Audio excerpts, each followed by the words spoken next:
The screen, you were looking at my Stripe account, and it shows that it took me 14 months to go from making 10K a month to eventually breaking £50,000 a month.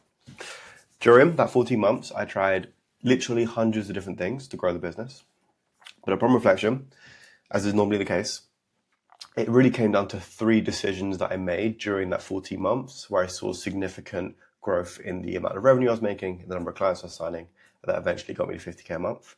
And I realized in hindsight, a mistake that I'd been making the entire 14 months that was making this thing take over a year, as opposed to what could have, upon reflection, been done in about 6 months. And so today, I want to talk you through exactly what worked for me so that you can take what is useful to you and apply it to your own business. And I will also be linking other videos, other resources, things that I've created when we talk about each of the individual decisions, things I implemented in the business. So that if you want to dive deeper in any of the topics that I discussed today, you can do so. So let's start at the beginning. The first thing that I got dialed into my business, one thing I've always been pretty good at doing in business, is what I built my this business around, teaching other people to do, was a booked out diary of leads. And of course, lead generation is going to be an important part of this business. But the point I really want to emphasize and hit home for you here is we were inundated with leads. It is my belief that lead gen is the solution to all of the other problems in the business. Because if you're generating a bunch of leads but you're not closing them, we can work in your sales process. If you're generating a bunch of leads and you're closing them but you're not making a lot of money, we can raise your prices. If your prices are raised and you're making sales, but maybe the service is bad, maybe the quality of the product you're delivering is bad, well, we can use the experience we're getting from all these customers to build a better product. We can use the money that's coming into the business to improve the services that we deliver. But fundamentally, if we do not have inquiries in the business, then at the very, very best, the business is stagnant and most likely it's dying because customers are going to be leaving. Always having leads in my diary has given me the confidence to know that, yeah, there's problems in the business that need fixing, but there's always going to be more people to speak to every single week, which gives us the opportunity to make some sales, bring in some cash, keep the business going, and invest in things we've got to invest in. Lead gen is and has always been my absolute number one priority in building my business. And to give you context, in this final quarter, if I bring you back up here, we booked over 400 calls. So a lot of people, when we talk about getting leads in the diary, we'll have different amounts of context, we'll have different expectations, what good lead gen looks like. I'm talking throughout this entire process, we had a minimum of 30 calls a week available to us. Doesn't mean we took all of them, we disqualified people, etc. I'll talk about some more of that in this video. But we always had a minimum of 30 calls. And by the time I brought in a closer and someone else to help with sales, 400 calls in a quarter. One thing that gave me confidence, gave the team confidence, made it a lot easier to make decisions and work out some of this other stuff that took a little bit of time, was knowing that the diary was full of people that wanted to speak to us. So I'm going to talk you through the system I was using for lead gen at the time. If you want me to create a video that is more in depth, that breaks this down further because you'd find it useful, then just drop a comment below and let me know what you'd like. I'm really going all out on the YouTube channel. This is one of many, many, many videos I'll be putting out. So please use the comments to guide what you'd find useful for me to create. But the high level of it is this. My lead gen system's always been super simple. I use LinkedIn content, a lead magnet funnel, and set appointments. When I tell you that I'm not exaggerating how simple the system is, I really mean it. LinkedIn content is 7 posts a week. We post once a day. That is it. I used to write LinkedIn content for people. I used to ghostwrite. So I built up a lot of experience creating LinkedIn content. But honestly, I think that both myself and others massively overcomplicate what you need to do to write LinkedIn content that generates leads. As long as you understand the fundamentals, like how to write a hook, how to structure a post, different post formats that work, how to set up your LinkedIn profile, pretty basic content creator stuff that you can learn in like 8 weeks. LinkedIn content is fundamentally just about taking problems that your customers have and writing about solutions to them. And that is pretty much it. I don't have a super complex LinkedIn content strategy. I don't use top of funnel, middle of funnel, bottom of funnel, all that sort of stuff. I write 7 posts every single week that my customers are going to find helpful because they're the pain points they're talking about on sales calls. It's the stuff I'm talking about with clients when I'm doing delivery. At the end of the week, I look at what post worked, I look at what post didn't, and I write more stuff that works. It is super simple. If you want a video of me breaking down more of how I write my LinkedIn content, a little bit more depth there, happy to do that. Let me know what you'd like in the comments. Also subscribe to the channel so that you can get updates on when I release more and more videos. The point of this channel is just going to be helping people that run coaches, agencies, and similar businesses get to 50K a month and sharing absolutely everything I've learned. So if that's interesting to you, subscribe. Lead magnet funnel. Off the back of the LinkedIn content, which in of itself generates inbound leads, we'll also release one lead magnet a week. And that lead magnet is very simply a resource, a longer form video, something that adds a little bit more depth to something that is working well in the LinkedIn content. This video here will be a lead magnet, for example. And all we'll do is we'll write a LinkedIn post and we'll say, hey, I've created this thing. If you'd like it, comment a word. Those posts tend to go viral because you get so many comments underneath them. I'm sure you know the ones I'm talking about. And then we'll automatically send all those people a link. It'll take them to a landing page. They get sent the lead magnet. We collect their email, and on the second page, we'll make an offer of some kind of discovery call, sales call, whatever it is. We'll offer people to book a call to actually sign up for our services. It literally is that simple. I promise none of these systems are particularly complex. I could cover in one video how to set them up. The key thing, the thing that's really helped with, this growth you saw up here, this consistent upward trend, is just consistency. I post every single day on LinkedIn. For 18 months, didn't miss a day of posting. Consistent all the time. Every week, lead magnet funnel. Again, Monday, again. I was super, super, super consistent with the amount of LinkedIn content I was publishing and the amount of lead magnets we were putting out. The funnel was a one-time setup, right? Once you set up the funnel, you just have to put new content to get attention and traffic and new lead magnets at the front of it. So the infrastructure is really, really simple, but the consistency of posting once a day, a lead magnet a week, and having an appointment setter so that anyone who doesn't directly book off of the landing page in the lead magnet funnel gets a message, and then we have a conversation off for a call. And off the back of the LinkedIn content, all the people that are consuming it but haven't booked a call yet, having an appointment setter, then proactively reaching out to those people basically means the content builds a huge audience of people that say, hey, I'm interested in your stuff. The lead magnet funnel gets a lot of those people to book in a call themselves, and the appointment setter is just cleaning up in between and getting a couple more people to book on. That is literally it. That is the entire lead gen system that I was running for a 50K a month business. And it literally took 7 LinkedIn posts a week and 1 lead magnet. It was really, really simple. So a booked out diary of leads made everything easier, right? There were many times here where I was getting worried. I was making decisions, didn't work. And you can see this little dip in the middle. I'll cover that in more detail in a second. But the thing that allowed me to have confidence, allowed me to keep going, allowed my team to have confidence, is that every single week you just press next on the calendar and those 20, 30 calls in the diary. It makes a business a lot easier to run that way. So first and foremost, we had to book that diary of leads and a strong lead gen system to make sure that they kept coming in. 2, a reliable sales system. Leads got me to this 25K a month point. But the thing that actually got us up to 40K, and again, I will talk about that dip in a second, but the thing that got us up to 40K and then after this dip maintained us above 40K was getting good at sales. Sales is something that I had neglected and not paid enough attention to. Clearly, I could sell a bit because I was signing clients, but it wasn't a skill that I took as seriously as the lead gen system that I'd built, for example. And so I was making some mistakes on sales calls, and that stopped me from consistently closing at least 40%. Nowadays, my close rate is 53% over the last 30 calls that I checked. But at the time, I was probably doing like 20% maybe when the revenue was still on here. And I was making these 4 mistakes. One is I didn't have a consistent script. Now that may seem obvious, but I imagine that if you're watching this video, you are pre-50K. And so many of you will relate to the fact that you are roughly kind of saying a similar thing every call, but you definitely don't have a clearly defined process that you actually stick to for every single call. When I'm teaching people sales, the way I like to put it is when a prospect gets on a call with me, this is the first time they've had that conversation. But when I get on a call with a prospect, this is the at least 2000th time now I've had this conversation. I've had this conversation many, many, many, many times. And so it's my responsibility to have a structured flow for this conversation, an order of things I want to get through, some checkpoints in terms of information I need to gather to increase the consistency of every call. It's fair enough for a prospect to get on and behave a little bit different every time because it's their first time, but this isn't the first time for me. And so I should have a consistent script/sales process. I don't use a word-for-word script. I kind of use a structure that I follow every time. But I should have a consistent structure that I follow for every single call so that I don't just close people, but I can reliably close people. Building systems is about what inputs produce what outputs. And if the input is always changing, aka what I'm saying on my calls, then the output is always going to be changing. So if we want a good close rate, a consistent script is essential. In terms of that script, my discovery was weak. when we talk about sales, I see lots of videos on how to handle objections and how to have a pitch and all these sorts of things, right? But in my experience, and I'm speaking now from having taken at least 2,000 sales calls, potentially more by now, the strongest and most important part of the script is the discovery. Like I'd say 80% of the call is your ability to ask good questions in that first half of the call. If you ask really, really, really fucking good questions, whatever follows, the person buys.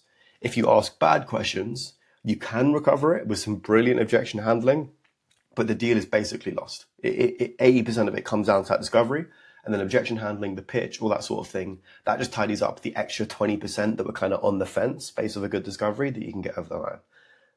It's all about asking really, really fucking good questions. And if you are repeatedly having calls, if you're in the position I was in where you had 20, 30 calls coming every week, or even if you're in the position where you've had 5 a week for the last few months, you've had enough conversations now to be able to work out what questions really work and how can I structure them in a way that mean that every single call is getting asked great questions. I'm collecting the information I need and I'm setting myself up so that when I pitch, when I handle objections, I can actually get a person over the line. The third is taking payment on the call. And I know some people are against this, but taking payment on the call literally skyrocketed the amount of money I was making. Because I stopped doing follow-ups. The amount of calls that were ending, I need to think about it, give me some time, or send me over an email, and they just wouldn't go anywhere. I've experienced that so much. You've experienced that so much.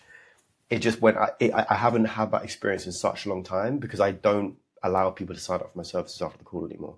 I always take payment on the call. If they don't make a commitment on the call, then it's a no. And a no is fine, but we always get to a yes or no on the call. It means I don't need any follow-up systems anymore. And it means that I'm not left in this kind of, I don't know how much I've made this month, and I don't know if the client's going to sign, I don't know what capacity is at, because I always take payment on the call, therefore I always get commitment on the call. This one was huge. But the reason I wasn't doing it, and the reason a lot of other people aren't doing it, is this fourth one here, which is emotional regulation, and something that people don't really talk about in sales. It is one thing having great questions, but it's another thing asking the question on the call, seeing the person hasn't really answered it, and being able to process your emotions in a way that mean that you continue to dig and you ask the question again. It's one thing knowing that you should take payment on the call, but it's another in the actual moment when someone says, I need to think about it, dealing with the discomfort that comes up in your body and still being able to get past the need to think about it and get them to make payment on the call. You can have a really, really good script. You can have a really good discovery. You could know that your process should take payment on the call. But if you're unable to actually execute those things in the moment because of emotions that you're either not aware of or are aware of, but are still controlling your decision making, the process is always going to be not as effective as it could be because you can't actually implement it in the moment. This one's really, really big, and most people talk about sales from a purely logical perspective, but not only do you need a good sales process, you need to be someone that can actually consistently deliver on that process. So self-awareness and being able to regulate your own emotions in the moment, feeling fear and not letting it affect how you show up in the moment, is a really, really big part, in my opinion, of having a good sales system. I've talked about this in terms of the script I actually use and how I regulate my emotions in the moment in a lot more detail. So go to the description. And I've got a sales script there that you can download, have a look at, some training that goes with it, etc. Number 3, raising my prices. This one is so simple, right? Pretty much everyone knows they should raise their prices. You all know people that are selling the same thing as you and sell it for much more. And yet, we also all have very good logical justifications as to why it's not right for us to raise our prices. It's always easy to look at someone else and say, obviously that should be more expensive. But then we look at us and we start to say, my service isn't quite there yet, or, my leads won't be able to afford it. People will say no. There's always a reason why we can't do it. Pricing is very, very psychological. I'm going to make the argument that pricing is 95% psychological. And I don't mean the psychology of the customer, I mean our own psychology. Up until this point, right, where I peaked at 40 and then I'd hit 40 again. Again, I will talk about that dip in between the two. But I'd hit around 40 twice. I was selling my offer for £1,000 a month for a minimum of 2 months. Average LTV was about 2.5 months, therefore 2.5K, right? And then in January, I made the decision that we needed to raise the price. And so I spent the whole month of January trying to build a better offer, trying to improve the program. I think it was program V3 at the time, or V4. And I got myself and my team working to reshoot all of our videos, redesign our whole dashboard, just put a load of effort into making a better product. And for that month, I was trying to sell this new product, right? My logic was, whether I realized it or not at the time, if I'm going to raise my price, I need a better product. All month, I tried to sell this new thing, and it just wasn't really working. And which is normal. You're trying to sell a new thing, you've got to get feedback, etc. But something about it just wasn't really clicking. Something wasn't really working, right? And then on the very, very final day of the month, this guy called Peter Gaffney gets on a call, and Harvey, who's my closer at the time, he hears that I've been trying to sell a new thing at a higher price, but I haven't kind of got Harvey selling it yet. He's just continuing to sell the thing we'd always sold while I was trying to sell this new offer. Harvey got on that call with Peter. He pitched the exact same thing that he pitched on every other call before for £1,000 a month, except he said, Peter, it's £6,000.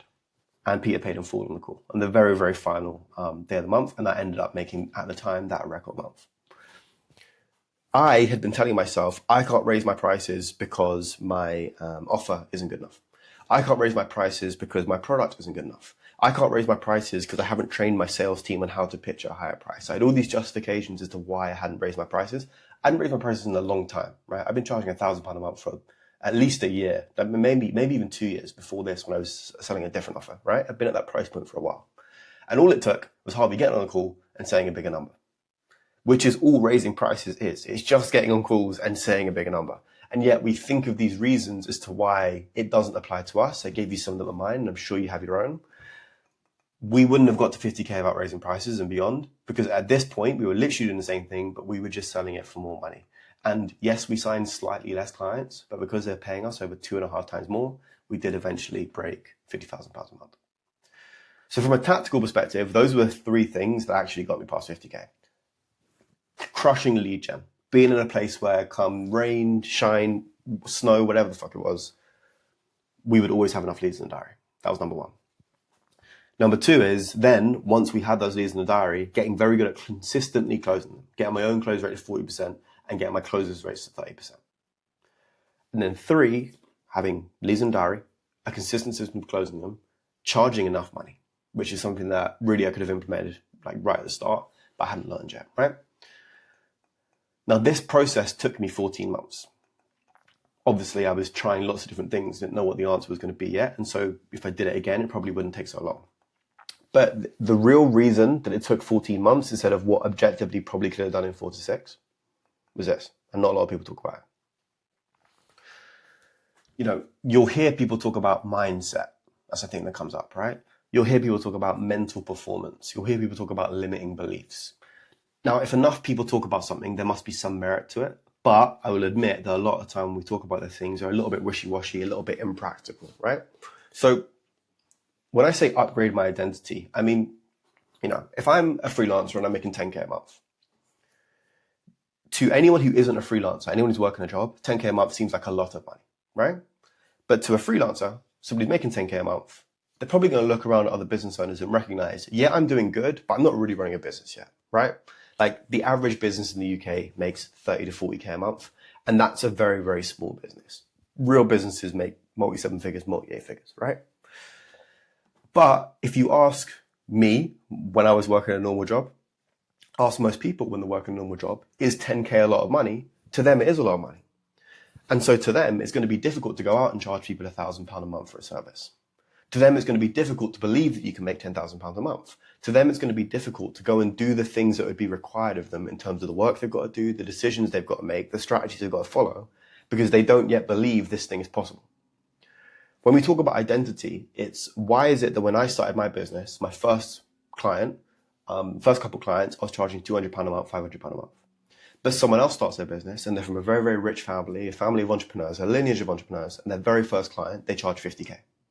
It's because they have different belief systems around the world that I didn't have. And so we both look at a business, we both look at a problem, but we come to completely different conclusions and a completely different pathway because we believe different things. We are different people, we have different identities. I had a 10K a month identity, which is why the month I launched this offer, I made 10K. I've been making 10K already for about 2 years, 10 to 15, right? And so I launched a new thing, but I already knew how to make 10K. I already knew I could write some content, send some messages, put out a lead magnet, get on calls, close people for £1,000 a month, etc. My identity had already reached the point where if I just decide to make 10K in a month, I can just do it because I understand the steps that need to be followed and I have the inner worth to be able to follow the steps and execute them. I believe it's possible. But I didn't have a 50K a month identity. Objectively, I didn't do much different from 10. I had I was already booking like 20 calls a week. I knew how to generate leads from ages ago. I had to get a little bit better at sales and raise my prices. There wasn't actually that much to do to get to 50. The reason it took 14 months is because I had to become a person who it was normal to have 30 calls every week in the diary, 40, 50 calls sometimes across me and my closer. I had to become a person who it was normal to behave the way I needed to behave, to show up on sales calls the way I did, so that was closing at 40%. I had to become a person to whom it was normal to charge £6,000 for an 8-week program. And I wasn't that person yet. And that's why this stuff took long. I've spoken a few times about this dip in the middle. My identity was not yet one of 40K a month. I hadn't become a founder to whom that was normal. And so I got to this point and I got really good at sales, and then I started fucking changing shit. I started changing my sales script, and I decided we needed a different lead gen system, and I started changing stuff because I hadn't yet become someone who could make 40K a month and it was just normal, and just continue doing the things that made 40K a month. I'm going to get a little bit specific on what those things were now, some of the big ones, and I'm sure you'll relate to some of these. One is I would have these huge energetic highs and lows, right? So sometimes I would be on top of the world. My emotions would be telling me I can do anything, right? I'm a winner. I can charge anything I want to charge. I can sell anything I want to sell. I can build anything I want to build. I can sign as many clients as I want. I felt on top of the world. And then something would happen that would swing me the complete other way. Nothing's working. I can't do this. I'm not good enough. I don't have the skills. And I would just spiral out of control, right? And it could be something as stupid as, I close a client and then I'm in a super, super high mood. Or, there's a no-show on a sales call today. And because the person didn't show up, I start spiraling like, oh my God, no one showed up for the calls. And it was just up and down, up and down. My belief in my ability to run the business was very dependent on external circumstance. And so if things were going good that day, then I felt good and I felt confident. But if things were going bad that day, then I didn't feel good and I didn't feel confident. And, you take Ethan, who's very, very confident, and Ethan, who isn't, and you give them both 12 months. Well, the confident one obviously makes better decisions and works much more consistently towards the goal, right? But the one who lacks confidence doesn't. Now, I knew I could make 10K. So I never got close to dipping below that because a sales call cancelling never made me think, okay, I'm not going to make 10K this month. But a sales call cancelling did make me think I wasn't going to make 40, which is why this dip here happened. All right. I'd put in a ton of energy to get to 40. I was on a really, really positive streak. And then a couple of things happened. They threw me off my day, and now my work's inconsistent, and I'm just sort of fucking everything up because I haven't got the energy for it, right? I'm in one of those lows. One of the things I didn't pay enough attention to until kind of in hindsight, I noticed the trend was my sense of worth, my sense of self-belief was coming from how good my day was going. And if I had a good day, I believed. And if I had a bad day, I didn't. And I had to find a way of finding within myself, regardless of what's happening outside of me, I have an internal belief the decisions I'm making are the right decisions. I can stick them out long enough to see them come through. This is also the reason why I wouldn't do things I knew I should do, like raise my prices. I knew for ages that I should raise my prices. I hadn't raised my prices in like 2-3 years. I knew it was the right thing to do, but I kept coming up with reasons why I couldn't do it, right? I was saying, oh, my product isn't good enough. Oh, my sales skills aren't good enough, whatever it was. But really what I was saying was I wasn't good enough. I didn't feel like I was good enough to charge £6,000. And it actually took my closer closing at £6,000 to show me that the business was. I literally was unable to do it. I needed an outside example to help me with it. And so sometimes the right thing to do is to take payment on the call. But if you can't actually execute that in the moment, well, it doesn't matter that it's the right decision. You aren't someone who believes that you can take payment on the call, and so you weren't able to do it. Another way this showed up for me a lot is constantly changing things. Again, what I did in this big dip here, I kept changing shit. This business is super simple. Put calls in a diary with a system I've been using for like 3-4 years now. Take everyone through a script that I learned 3-4 years ago, and I've just been refining and slightly improving, but it's 80% the same. And charge more money. That's literally it. Like now it seems super simple. Now it seems as simple to me as it did to making 10K a month. There was a time when I was making 3 and I was like, fucking hell, how'd you make 10K? It seems like it's an impossibly big thing. And there was a time when I'm making 15 and I'm thinking, how'd you make 50K? It seems like it's an impossibly big thing. But it's actually really simple. But because I hadn't become someone who knew how simple it was, I kept thinking there must be a different way. There must be a secret. There must be an answer. There must be something I was missing. And so I would change shit a lot. But the problem is, often you need to give something time to see if it's going to work or not. Like if you're constantly changing your LinkedIn profile of what you put on it, you haven't given enough time to see, is it booking any calls? If you're constantly changing your content strategy, constantly changing your lead gen strategy, constantly changing your script, You don't give it enough time to see if the thing actually works, you know? Imagine when I'd raised the prices in January, this little gap here.